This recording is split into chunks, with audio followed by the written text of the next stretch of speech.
in the heart of ancient Israel, amidst political turmoil and spiritual decay. One voice rose above the chaos of voice of both fire and hope. This was Isaiah, a prophet whose words would echo through millennia, shaping the very foundations of faith for countless generations. His story isn't just ancient history. It's a timeless saga of courage, conviction, and a divine calling that would change the world. Imagine standing in the grand temple of Jerusalem. Suddenly, the ground trembles. You see a vision of the Lord, high and lifted up, his presence filling the entire sanctuary. Angelic beings, the seraphim, fly about, their voices thundering, "Holy, holy, holy is the Lord of hosts." This was the overwhelming experience that called Isaiah to his mission. Overcome by his own unworthiness, he cried out in despair. Then one of the seraphim touched his lips with a burning coal from the altar, purifying him and preparing him for the monumental task ahead. With newfound strength, he answered the divine question, "Whom shall I send?" With a resolute, "Here am I, send me."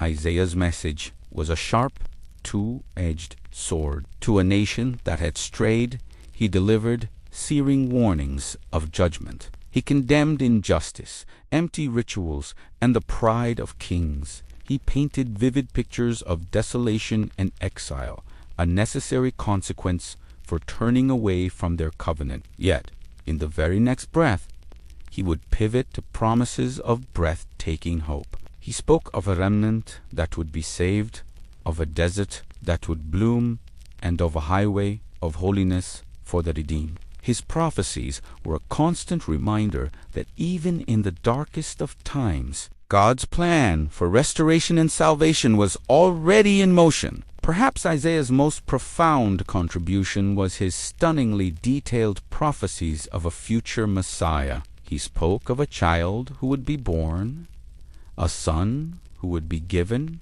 whose name would be Wonderful Counselor, Mighty God, Everlasting Father, Prince of Peace. He foretold of a righteous king from the line of David who would rule with justice and peace. But he also painted the poignant portrait of a suffering servant one who would be despised, rejected, and wounded for our transgressions, bearing our sorrows to bring us healing. These dual prophecies created a rich, complex picture of the Savior that would captivate and guide believers for centuries to come. The legacy of Isaiah is immeasurable. His words became a cornerstone of both Jewish and Christian theology. The writers of the New Testament quoted him more than any other prophet. Seeing in Jesus the ultimate fulfillment of his messianic visions, today Isaiah's scroll remains a source of profound comfort, challenge, and inspiration. It reminds us that faith is not just about comfort, but also about courage, not just about peace, but also about justice. His life stands as a testament to the power of a single individual, touched by fire, to carry a message of eternal hope to the world. Thank you for watching. If you found this story inspiring, please like, share, and subscribe for more journeys into the lives of history's most influential figures.